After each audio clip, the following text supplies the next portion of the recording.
같이 기도하시겠습니다.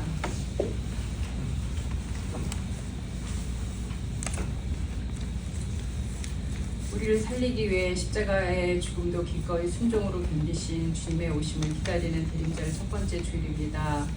우리는 주님이 주신 그 대가 없는 사랑을 잊고 살 때가 너무 많습니다. 습관대로 살고 내 이익과 세상이 주는 편함대로 살았음을, 내가 거룩하니 너희도 거룩하라 하신 말씀을 잊고 혹은 외면하고 살았음을 주님 이 시간 깨닫고 고백하오니 주여 저희에게 회개의 영을 부어주셔서 온전한 회개로 주님 앞에 나가게 하셔서 정결한 주의 자녀의 모습을 회복하게 하여 주시옵소서. 세상은 아직도 우리 주님을 모르는 사람이 많습니다. 혹은 주님을 오해하는 사람도 많습니다. 이런 것들은 주님의 자녀들인 저희들이 주님이 주신 계명대로 살아내지 못했음을 말합니다. 주여 저희의 연약함을 도우셔서 주님 가르치신 대로 하나님 사랑과 이웃 사랑을 실천하며 살게 하여 주시옵소서. 주님이 이 땅에 왜 오셨는지 다시 한번 생각하게 하셔서 우리를 살리시기 위해 죽기까지 순종하신 그 사랑의 감동의 마음으로부터 엎드리게 하여 주시옵소서. 아버지, 세상은 아직도 어렵고 슬픈 소식들이 끊이지 않습니다. 그러나 주님이 왕으로 우리를 다스리심을 세상이 보게 하여 주시옵소서. 소망의 왕으로 평화의 왕으로 오신 주님을 경배하게 하시옵고 전쟁과 기근의 소식이 끊어지게 하시고 하나님의 다스리심을 온 세상이 알게 하여 주시옵소서. 하나님 나라의 질서가 우리 삶에 적용되게 하시고 주님의 주권을 세상이 알게 하시고 그렇게 하실 주님을 찬양합니다. 주님 말씀 들고 온 세상을 향해 퍼져나가는 선교사님들을 기억하시고 그들의 기도를 들으시고 그들의 삶 속에 아버지 열매 있게 하여 주셔서 살아계신 주님의 말씀이 땅끝까지 잘 전달되게 하여 주시옵소서. 아버지, 저희 제작교회를 축복하셔서 올 한 해 귀한 성도들과 많은 기쁨들을 나누었습니다. 이 성도님들이 이제 자신들의 삶의 자리로 돌아갔을 때 이전과는 다른 삶을 살게 하여 주시옵소서. 이전에는 주님을 몰랐지만 이제는 주님을 맛보았으니 그 삶에서 주님을 높이며 살게 하셔서 말씀의 뿌리를 내리고 성장하고 성숙하는 삶 살게 하시고 열매 맺어 그 열매를 이웃에게 나누는 삶 살게 하여 주시옵소서. 우리 장년들 강건하고 날마다 성실하게 주님 앞에 나가서 기도하며 권면하는 삶 살게 하여 주셔서 주님의 자녀임을 세상에 드러낼 수 있는 크리스찬으로 살게 하시고 우리 청년들 각자 꿈꾸는 삶을 주님의 도우심과 능력으로 그 꿈을 구현하는 삶이 되게 하여 주시고 또한 주님 주시는 귀한 배우자를 통해 아름다운 믿음의 가정들 이룰 수 있게 주여 길을 열어 주시옵소서. 오늘 드리는 예배가 주님을 더욱 높이고 우리를 주님과 더욱 하나 되게 하셔서 좌로나 우로나 흔들리지 않고 오직 주님만 바라보는 귀한 성령이 주장하는 예배 되게 하여 주시옵소서. 말씀을 전하시는 주님의 종에게 능력과 권능을 주시고 듣는 우리는 마음을 열어 그 말씀을 심고 가꾸어 30배, 60배, 100배의 열매를 거두게 하여 주시옵소서. 우리를 위해 아기 예수를 이 땅에 보내신 하나님을 찬양하며 이 모든 말씀을 예수님 이름으로 기도했습니다. 네. 하늘에 계신 우리 아버지여, 이름이 거룩히 여김을 받으시오며 나라의 마옵시며 뜻이 하늘에서 것 같이 땅에서도 이루어지이다. 오늘날 우리에게 일용할 양식을 주시옵고 우리가 우리에게 죄진 자를 사하여 준 것 같이 우리 죄를 사하여 주시옵고 우리를 시험에 들게 하지 마시오며 다만 나에서 구하시옵소서. 나라와 권세와 영광이 아버지께 영원히 있사옵나이다. 아멘. 누가복음 21장 25절에서 36절 말씀입니다. 그리고 해와 달과 별들에게 징조들이 나타나고 땅에서는 민족들이 바다와 파도의 성난 소리 때문에 어쩔 줄을 몰라서 괴로워할 것이다. 사람들은 세상에 감사올 일들을 예상하고 무서워서 기절할 것이다. 하늘의 세력들이 흔들릴 것이기 때문이다. 그때 사람들은 인자가 큰 권능과 영광을 띠고 구름을 타고 오는 것을 볼 것이다. 이런 일들이 일어나기 시작하거든 일어서서 너희의 머리를 들어라. 너희의 구원이 가까워지고 있기 때문이다. 예수께서 그들에게 비유를 하나 말씀하셨다. 무화과 나무와 모든 나무를 보아라. 잎이 돋으면 너희는 스스로 보고서 여름이 벌써 가까이 온 줄 안다. 이와 같이 너희도 이런 일들이 일어나는 것을 보거든 하나님의 나라가 가까이 온 줄을 알아라. 내가 진정으로 너희에게 말한다. 이 세대가 끝나기 전에 이 모든 일이 다 일어날 것이다. 하늘과 땅은 없어질지라도 내 말은 절대로 없어지지 않을 것이다. 너희는 스스로 조심해서 방탕과 술 취함과 세상살이의 걱정으로 너희의 마음이 짓눌리지 않게 하고 또한 그 날이 덕과 같이 너희에게 닥치지 않게 하여라. 그날은 온 땅에 사는 모든 사람들에게 닥칠 것이다. 그러므로 너희는 앞으로 일어날 이 모든 일을 능히 피하고 또 인자 앞에 설 수 있도록 기도하면서 늘 깨어 있어라. 이는 하나님의 말씀입니다. 하나님 감사합니다. 우리 주 예수 그리스도의 은혜와 평화가 함께 하시기를 기원합니다. 오늘은 교회개혁의 첫 절기인 대림절 첫 주일입니다. 우리가 지난주에 추수감사주일을 지나고 그리고 왕국절기를 같이 지냈습니다. 추수감사절과 왕국주일이 같이 겹치는 주일을 지냈는데 그 주일이 교회개혁의 마지막 주일이고요. 이제 예수 그리스도가 이 땅에 오시는 것을 기다리는 4주간의 기간 대림절기가 시작이 됩니다. 대림절은 대강절 또는 강림절이라고도 불립니다. 영어로는 애드벤트라고 하는 그런 이야기로 불리죠. 이 대림절 기간 동안에 우리는 이 땅에 어린아이의 모습으로 성육신하신 주님을 기다리기도 하지만 세상의 마지막 날에 주님이 다시 오는 것을 기다리는 의미도 함께 가지고 있습니다. 주로 한국 교회에서는 예수 그리스도께서 이 땅에 오시는 것을 아기로 탄생하는 것을 우리는 기억하고 그것을 기쁨으로 기다린다고 생각을 하지만 사실 주님이 오시는 것에는 초림도 있지만 두 번째 오신 재림도 있죠. 그래서 우리는 이 대림절 기간을 통해서 예수 그리스도가 이 땅에 처음 오시는 성육신하시는 것도 기다리지만 예수 그리스도께서 이 땅에 심판주로 오실 재림 또한 기다리는 것입니다.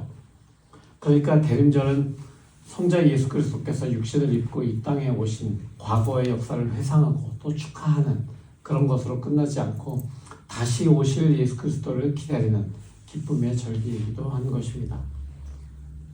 대림절기는 보통 그 4주에서 6주 정도로 지내고 있었습니다. 그렇지만 4세기에 시작됐던 이 대림절기가 10세기에 들어오면서 6번에서 4번으로 대림절기가 줄어들게 되죠. 이 4주의 기간은 주일을 중심으로 해서 주님이 오시는 것을 묵상하도록 되어 있습니다. 대림절 첫째 주일은 그리스도의 오심 중에서 다시 오심, 재림에 초점을 맞춥니다. 그래서 성경을 읽는 그 모든 내용에 있어서도 성서일과의 본문도 주님이 다시 오실 것에 대한 그런 본문들을 주로 채택하고 있습니다. 그래서 오늘 본문에도 나와 있는 것처럼 주님이 다시 오시는 날을 오늘은 새와 달과 별들에서 징조가 나타난다. 이런 식으로 묵시적인 그런 종말적인 그런 징조들이 나타난다라고 표현합니다. 우리가 그 날이 언제인지 알 수는 없지만 우리는 주님의 재림을 기다리면서 깨어서 살아가야 한다라고 지금 성경은 우리에게 가르쳐줍니다. 바로 주 예수가 다시 오실 그날을 기다리는 마음과 그리고 그 주님이 이 땅에 다시 오시는 것에 대한 그 소망을 담아서 우리는 첫 번째 초, 소망의 초에다가 불을 켜는 것입니다. 대림절 둘째 주일은 그리스도의 다시 오심을 기다리는 가운데 세례 요한이 그리스도의 길을 닦으면서 외쳤던 회개에 대한 것을 묵상하는 주일입니다. 그래서 대림절 둘째 주일의 성경 본문들은 대부분 회개와 관련된 그런 본문들입니다. 그래서 단순히 우리는 대림절 둘째 주일을 회개해야 되나 보다, 회개를 하고 살아야지 라고 그냥 생각하는 것이 보통인데, 그러나 그것을 넘어서 우리의 죄를 회개하는 것을 넘어서 하나님의 공의가 이 땅에 편반하도록, 이 땅에 이루어지고 싸움과 분쟁이 그쳐서 사람들 사이에 평화가 찾아오기를, 그런 것을 바라는 것이 바로 대림절 둘째 주일의 의미입니다. 그래서 대림절 둘째 주일에는 우리가 회개와 평화의 초를 바로 두 번째 초에다가 켜게 되죠. 대림절 세 번째 주일은 주님이 가까워 오시는 것을 우리가 좀 기뻐하는 주일입니다. 이제 대림절기가 절반이 지나서 세 번째 주일로 넘어가게 되니까 사람들이 조금 더 주님이 가까워 오시는 것을 기뻐하기 시작합니다. 어쨌든 주님이 이 세상의 구주로 성육신하시는 것이든 또는 재림하시는 것이든 우리는 주님이 오시는 것을 기뻐하는 그런 사람들이어야 합니다. 그리고 그 기쁨을 나누는 주일이 바로 세 번째 주일입니다. 따라서 그리스도인들은 빌립보서의 본문처럼 사도 바울이 이야기하는 것처럼 기뻐하고 기뻐하라라고 하는 바로 그 본문을 가지고 우리 마음에 기쁨을 심는 그런 시간을 보냅니다. 그래서 우리의 기다림이 소망과 회개와 평안을 넘어서 그리스도가 오심으로 마침내 구원의 기쁨을 맛보게 된다는 것을 기억하면서 우리는 세 번째 초인 기쁨의 초에다가 불을 붙이는 것이죠. 대림절 네 번째 주일, 대림절기의 마지막 주일은 예수 그리스도가 탄생하심을 알리는 장면으로 성경 본문들이 채워져 있습니다. 강대상에 장식되어 있는 것처럼 이 세상에 강력한 커다란 군마를 타고 오시는 예수 그리스도가 아니라 이렇게 작고 초라한 말구유에서 작고 초라한 작은 집에서 태어나신 예수 그리스도를 우리는 바라봅니다.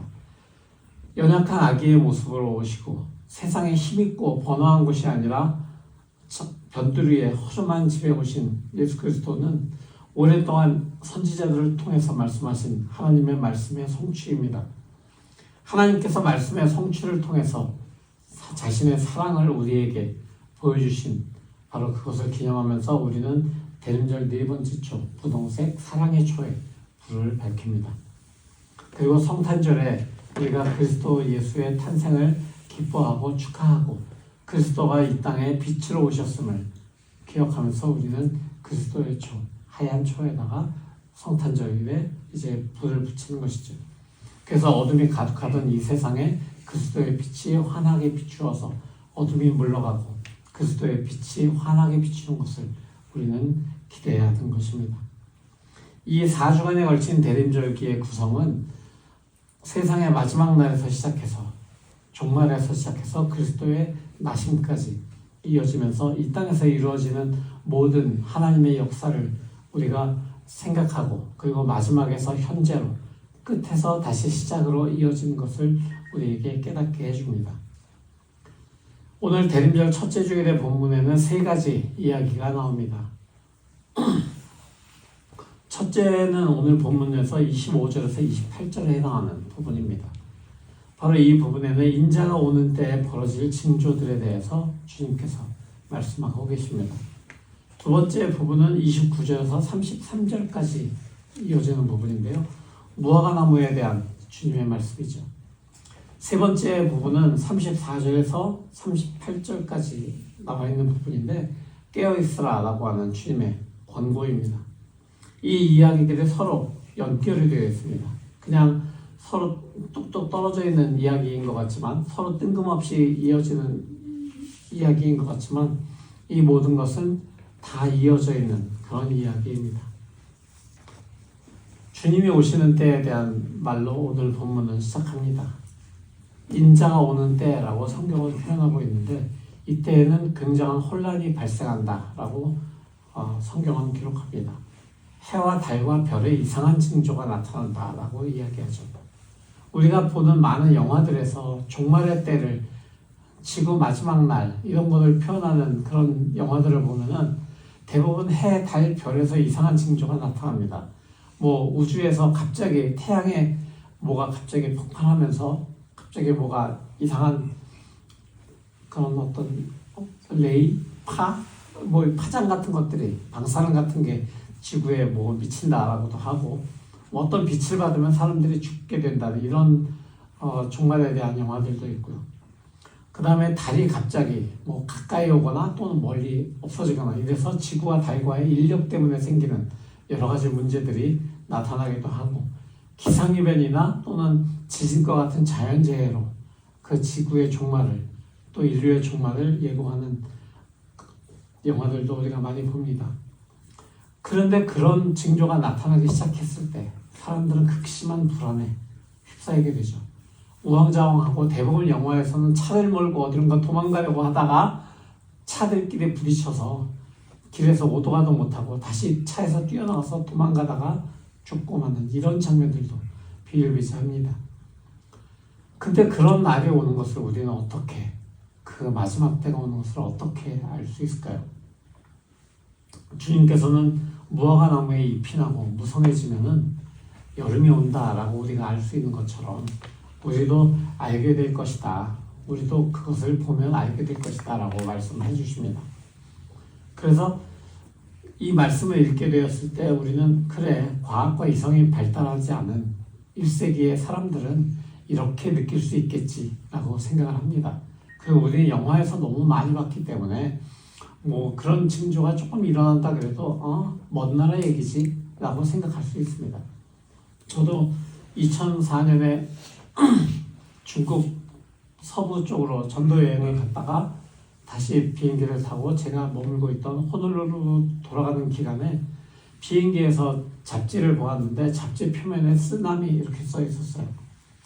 근데 거기에 보니까 쓰나미라고 되어 있고 무슨 파도 같은 게 이렇게 사진이 있었는데 기사를 읽어보니까 쓰나미가 동남아시아에 와서 아주 많은 사람들이 수천만의 사람들이 목숨을 잃었다라는 그런 기사였습니다. 저는 그거 보면서 무섭긴 한데 나하고는 상관이 없고 지나간 얘기네 라고 생각했습니다. 그러고 나서 하와이에 왔더니 하와이에 있는 사람들은 쓰나미의 여파가 자기들에도 혹시 오지 않을까 하고 굉장히 고민하였다라고 하는 것을 듣게 되었습니다. 세기말적 재난은 우리의 삶과 별 상관없는 너무 지구 반대편에서 일어나는 것처럼 그렇게 들릴 수도 있습니다. 그냥 성경에서 이런 것을 읽게 되면은 그냥 종교적인 어떤 경고야, 종교적인 묵시고 사람들에게 좀 두려움을 좀 심어주어서 마지막 날에 대한 두려움 때문에 종교로 다시 돌아오도록 하는, 종교에 의지하도록 하는 그런 구절일 거야 라고 생각할 수도 있습니다. 사실 재난이 나에게 직접 닥치기 전에는 전혀 나와 무관한 듯이 살아가는 것이 오늘날 우리의 삶입니다. 사실 여러분들 중에서는 직업상 재난이 닥쳤을 때, 지역에 재난이 왔을 때 비상대기 해야 되는 분들, 나가서 뭐 눈 치우고 뭐 수제 복구도 하고 하는 그런 것들을 하시는 분들도 있겠지만 사실 그런 커다란 일이 직접 나에게 닥치기 전에는, 정말 나에게, 내 삶에, 내 가족에게 닥치기 전에는 우리는 나와는 상관없다라고 생각하는 것이 일반적인 우리의 삶입니다. 지금 이 세상에서 경제활동을 통해서 삶을 안정되게 꾸려나가고 그리고 가정을 유지하고 직장에서 어떤 일의 성취를 통해서 인정받는 것이 더 중요하고 그리고 자기 성취를 이루는 것, 이런 것들이 중요하기 때문에 어떤 징조가 일어나는 것이 우리의 일상의 질서가 무너지지 않는 한 나와는 별 상관없어 라고 우리는 생각하게 됩니다. 그러나 일단 이런 재난이 닥치게 되면, 이런 재난이 직접 나에게 닥치게 되면 인류 전체만이 아니라 한 개인으로 우리는 이 상황을 피하기 힘들게 됩니다. 바로 수년 전에 일어났던 코로나 사태로 우리가 겪었던 그 모든 시간들을 생각해 볼 때 그것이 단지 먼 나라에서 시작된, 이웃 나라에서 시작된 감기 같은 거야 라고 생각했다가 그것으로 인해서 수많은 사람들이 죽는 것을 보면서 가까운 가족이 죽어도 그 사람의 마지막을 같이 할 수 없는 나라에서 모든 것을 처리해버리는 것을 보면서도 우리는 그런 것을 직접 내 식구가 그러지 않았기 때문에 다가서는 것으로, 나의 것으로 느끼지 않았을 수도 있습니다. 문제는 우리가 다른 데에 집중하느라고, 우리가 삶에 집중하는 것 때문에 그런 것들을 볼 수 없다는 것이 가장 큰 문제인 것입니다. 그래서 예수께서는 이렇게 말씀하시죠. 너희는 스스로 조심해서 방탕함과 술 취함과 세상살이의 걱정으로 너희의 마음이 짓눌리지 않게 하고. 예수께서는 우리에게 조심해야 할 세 가지를 이 말씀을 통해서 알려주십니다. 우선 방탕함이라고 주님께서 말씀하시죠. 방탕함 이렇게 얘기하시면 여러분은 어떤 것 기억하십니까? 교회를 좀 다녀보신 분들은 집을 떠난 탕자의 비유라고 아마 생각할 수도 있습니다. 아버지의 유산을 가지고 먼 나라에 가서 다 써버린 아들의 이야기. 또는 그냥 우리가 잘 알고 있는 춘향전의 변사또 같은 사람 정도로 생각할 수도 있습니다. 날마다 주지웅님에 빠져서 사는 사람이라고 생각할 수도 있죠. 근데 방탕함이라고 하는 것은 무언가에 과도하게 집착하는 것이 방탕함입니다. 과도한 집착은 다른 것을 못 보게 하죠. 여러분들은 지금 무엇인가 집착하고 있지 않으십니까? 그것이 여러분의 방탕함이 될 수 있다는 겁니다. 집착하는 것에만, 내가 집착하는 거에만 계속 집중하고 있기 때문에 내 삶에 집중할 수는 없습니다. 내 삶의 방향이 어디로 가는지 그 방향에 대해서 생각하지 않습니다. 그 다음에 술 취함이라고 이야기합니다. 술 취함을 경험해 보셨겠죠? 저도 술 취함을 경험해 봤습니다.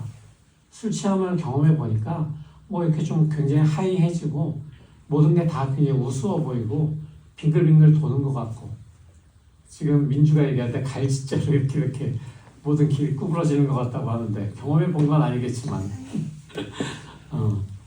취할 수 있는 게 술만은 아닙니다. 취할 수 있는 게 술만은 아니고 우리가 방탕과 같이 여러 가지를 우리가 취하게 될 때 우리를 무감각하게 만드는 것이 바로 술 취함의 그 결말인 것입니다. 우리가 무감각해지니까 술을 먹는다 그러잖아요. 조금 취해지면은 조금 더 센 걸 찾습니다. 조금 약한 그런 자극에 심취하다 보면은 조금 더 센 자극을 취하게 될 것입니다. 한국 사람들이 예전에 대마초를 피워서 굉장히 단속이 심하게 됐던 그런 때가 있었습니다. 지금 미국도 대마초가 굉장히 문제가 되고 있는데, 이 대마초라는 것이 사실 담배보다도 위해성이 적다라고 얘기하죠. 근데 문제는 왜 대마초가 문제냐면은 대마초로 인한 그 하이는 그런 어떤 현상은, 나타나는 어떤 몽롱한 현상은 담배보다는 조금 더 세죠. 그러다 보니까 대마초를 한번 시작하면은 그거보다 조금 더 센 걸 찾게 되고 조금 더 센 거 찾게 되고 이러면서 결국은 아주 안 좋은 필로폰이나 뭐 다른 종류의 마약까지도 손을 댈 수 있기 때문에 그것을 시작하지도 말아야 된다라고 이야기하는 겁니다. 그러니까 취하지 말라라고 이야기하는 것은 취하지 않을 때 그만둘 수 있는 절제가 없는 사람들은 시작도 하지 않아야 되는 그런 것인데, 자꾸 취하다 보니까 더 세진 자극을 택하게 되고 더 강력한 것을 원하게 됩니다. 저도 그런 것 같습니다. 조금 무서운 영화를 보면 옛날에는 못 봤어요. 근데 조금 무서운 걸 보다 보니까 좀 더 강력한 영화도 보게 되고, 그러다 보니까 좀 사람의 신체 일부가 이렇게 눈앞에서 탁 떨어져 나가는 장면이 있는 것 정도는 그냥 그럴 수 있지 뭐, 효과 잘 냈네 이러고서 넘어갈 수 있는 겁니다. 그러다 보니까 조금 더 심한 자극의 영화들도 보려면 볼 수 있어 라고 되지만 한계를 지어놓는 거죠. 이거는 영화니까 이 정도에서 그치고 더 심한 것까지는 가지 말아야 된다는 것을 자각하는 것이죠. 바로 그것이 술 취함에서 벗어날 수 있는 자기만의 바운더리를 만드는 것입니다. 마지막으로 주님께서는 세상살이의 걱정이라는 것이 우리를 짓누르게 한다라고 말씀을 하십니다. 세상살이의 걱정, 이거 역시 자기 자신에 대한 집중입니다. 세상살이에 집중하다 보면은 세상의 속도에 자신도 모르게 맞추기 시작합니다. 우리가 고속도로를 달려보면은 한국에서는 하도 카메라가 많이 있어서 띵띵 소리가 날 때마다 속도를 멈춰야 되잖아요. 속도를 느리게 해야 되는데, 미국에서는 특히 여기서 제가 캠벨스베이를 갈 때, 그리고 뉴욕 쪽으로 동부로 갈 때 그런 경험을 많이 하는데, 밟고 있다 보면 저도 모르게 다른 사람들하고 비슷하게 가는 것 같아요. 근데 쳐다보면 90마일이 이미 넘은 그런 저 자신의 속도를 보게 됩니다. 그러니까 그렇게 되면 깜짝 놀래가지고 이제 속도를 줄이게 되죠. 그리고 다시 속도를 줄인 상태로 정규 속도 정도로 항상 갈 수 있도록 그렇게 노력을 하죠. 남들이 다 빠르게 가니까 나도 빠르게 가야 될 것 같은 마음에 같이 달리다 보니까, 세상의 속도에 맞추다 보니까 그 속도가 나를 위험하게 할 수도 있다는 것은 전혀 생각하지 못한 채 나는 그 속도에 점점 빠져들고 마는 것입니다. 내가 여유 있게 살기 위해서 필요한 것들에다가 우선순위를 놓고 사는 경우들이 있습니다. 그렇게 하다 보면은 자연스레 나의 삶을 편안하게 해주는 사업이나 물질적인 이익이나 나에게 이익을 주는 사람 관계 이런 것에 집중하게 됩니다. 그러면 나머지들은 나의 영적인 것이나 정신적인 것이나 나의 정서에 도움을 주는 사람들과의 관계는 점점 멀어지게 되는 것이죠. 그러다 보면은 우선순위에 있는 것이 잘 안 될 때, 그때 차선순위에 있는 것들이 나에게는 짜증으로 다가올 수도 있습니다. 아니 이것도 안 되는데 내가 이쪽을 더 돌볼 마음은 전혀 없지 라고 생각하면서 점점 더 우선순위에 매달립니다. 그러면은 전부 모든 것이 다 부질없어질 때가 나오게 됩니다. 스스로를 잃어버린 채 불안과 두려움에 휩싸이게 됩니다. 평화나 안식, 다른 이들의 삶을 돌아보는 것 이런 거는 생각조차 할 수 없게 되는 것입니다. 이렇게 방탕과 술 취함, 세상살이의 걱정에 사로잡힌 사람에게 그날이 덫처럼 다가온다라고 주님은 말씀하십니다. 덫이 어떻게 놓이는지 여러분 아십니까? 저도 저희 집 뒷마당에 하도 침멍크가 굴을 파고 다녀서 그걸 잡으려고 덫을 놓은 적이 있는데요. 덫을 놓기 위해서는 침멍크가 다니는 길을 잘 봐야 됩니다. 그 다람쥐가 잘 다니는 가장 익숙한 길에다가 덫을 놔야 되고요. 다람쥐가 가장 좋아하는 곳에들 그 덫 가까이에 놔서 그것으로 다람쥐를 유혹해야 됩니다. 그러나 우리가 만나게 되는 이런 덫들은 우리가 살아가면서 방탕과 술 취함, 세상살이의 걱정에 사로잡혀 있을 때 우리에게 갑자기 다가오는 덫은 바로 우리의 그 익숙함 속에 놓여지게 된다는 것을 우리는 기억해야 됩니다. 그리고 바로 그 익숙함 속에 우리를 덫 속으로 이끌어내는 그런 미끼도 있음을 함께 기억해야 되는 것이죠. 그래서 우리는 조심하라 라고 하는 주님의 권고를 깊이 새겨야 됩니다. 그래야 덫에 걸리지 않고 이 모든 일이 닥칠 때 능히 피할 수 있기 때문입니다. 이제 우리는 그 다음 주님의 권고를 마주하게 됩니다. 인자 앞에 설 수 있도록 기도하면서 늘 깨어 있어라. 기도하는 것 굉장히 중요합니다. 기도에 대해서는 제가 여러 번 나누었던 것처럼 주님께서 가르치신 그 주기도가 우리에게 주신 가장 귀한 기도의 모범입니다. 기도를 통해서 나를 향한 하나님의 뜻이 무엇인지 깨닫게 되기를 구하고 그 하나님의 뜻이 나의 뜻이나 내 계획과 다를 경우에는 내 뜻과 의지를 내려놓고 하나님의 뜻을 순종할 수 있도록 성령 안에서 내 자신이 변화될 수 있도록 하나님께 계속 기도해 나가는 것. 그것이 기도입니다. 바로 그 기도가 하나님의 뜻이 하늘에서 이루어진 것처럼 땅에서도 이루어지다라고 하는 바로 그 기도입니다. 바로 그 기도를 하면서 우리는 깨어 있어야 되는 겁니다. 나의 것에 집중하는 기도가 아니라 하늘의 것에 집중하는 기도를 하면서 깨어 있는 것 말입니다. 그렇다면 늘 깨어 있다라고 하는 것 우리는 어떻게 이해해야 됩니까? 늘 깨어 있는 것은 앞에서 말한 기도하는 것과 비슷합니다.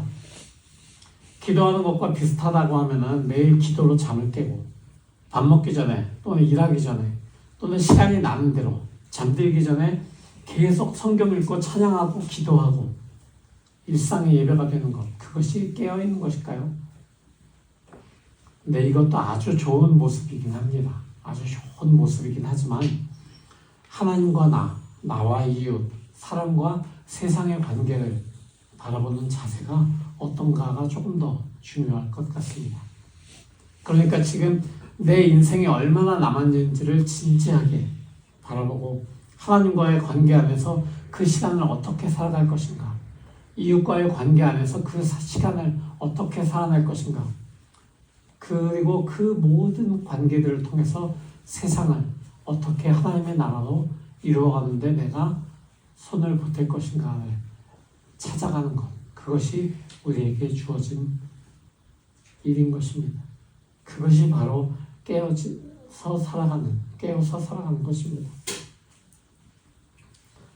깨어서 살아간다라고 하는 것은 하나님과의 관계 속에서 자신을 바라보고 삶의 방향을 계속 확인하는 삶입니다. 하나님 안에서 나와 이웃이 주님의 사랑과 평안을 나누면서 살아가도록 애쓰는 삶이기도 하고요. 세상에 지속적인 주님의 공의가 세워지도록 지역과 이웃이 연대하고 나라들이 협력할 수 있도록 목소리를 모으는 것입니다. 다만 이를 위해서 세력을 만들고 연대의 힘을 과시하는 것이 아니라 각자의 삶의 모습이, 삶의 방향이 그리스도 예수 앞에 설 때에 부끄러움이 없도록 살아냄을 통해서 늘 깨어있는 삶이 사라지는 것임을 기억해야 하는 것입니다. 이렇게 살아가는 사람들을 기도하면서 늘 깨어있는 사람들, 예수 앞에 설 것을 기억하면서 그때까지 깨어 기도하는 사람들이라고 이야기할 수 있는 것입니다.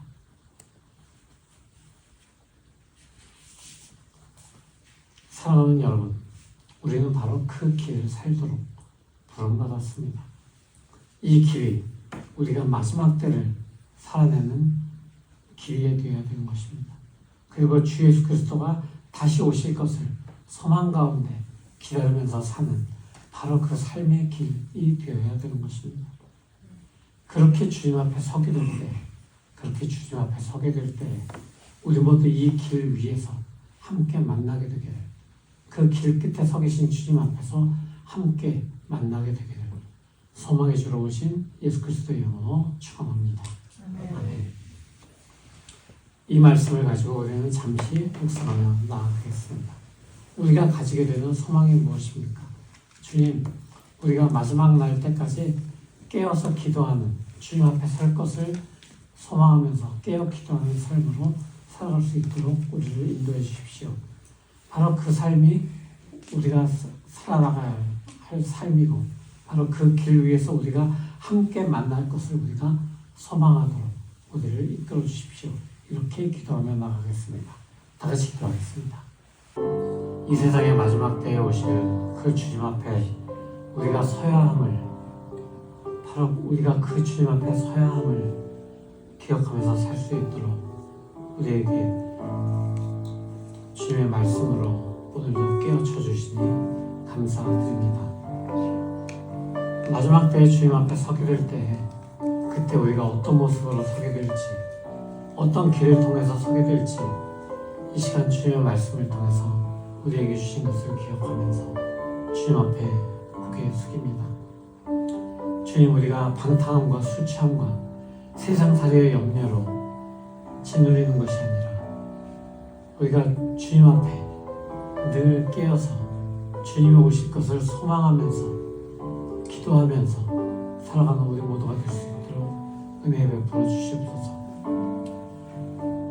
주님께서 우리에게 주신 그 귀한 소망이 우리에게 이 길을 걸을 수 있게 하고, 그리고 이 길에서 함께 걸어나가는 우리 모두가 품은 그 소망을 통해서 주님이 오시는 것을 기쁨으로 인내하면서 기다릴 수 있도록 주님 우리에게 주님의 마음을 계속해서 부어주시옵소서. 소망의 왕으로 오시는 우리 주 예수 그리스도의 이름으로 간절히 기원합니다. 아멘. 성도 여러분, 복음의 말씀 들었으니 세상으로 나아가십시오. 기도하면서 늘 깨어있으므로 소망의 주님을 기다리십시오. 이것이 우리의 부르심입니다. 아멘. 세상살이의 걱정을 버리며 소망의 주님을 기다립니다. 주님 앞에서 서는 날까지 변화없는 하나님의 말씀 위에서 기도로 깨어있겠습니다. 곧 오셔서 임하네. 아멘. 이제는 우리 주 예수 그리스도의 무한하신 은혜와 아버지 하나님의 지극하신 사랑하심과 성령 하나님의 내주하시고 교통하심이 이제 예수 그리스도 앞에 서는 날까지 주님의 오심을 소망으로 기다리기로 결단한 모든 사랑하는 주님의 자녀들 모두 위에, 그들의 가정과 학업과 직장 위에 영원토록 함께 하시기를 간절히 축원하옵나이다. 아멘.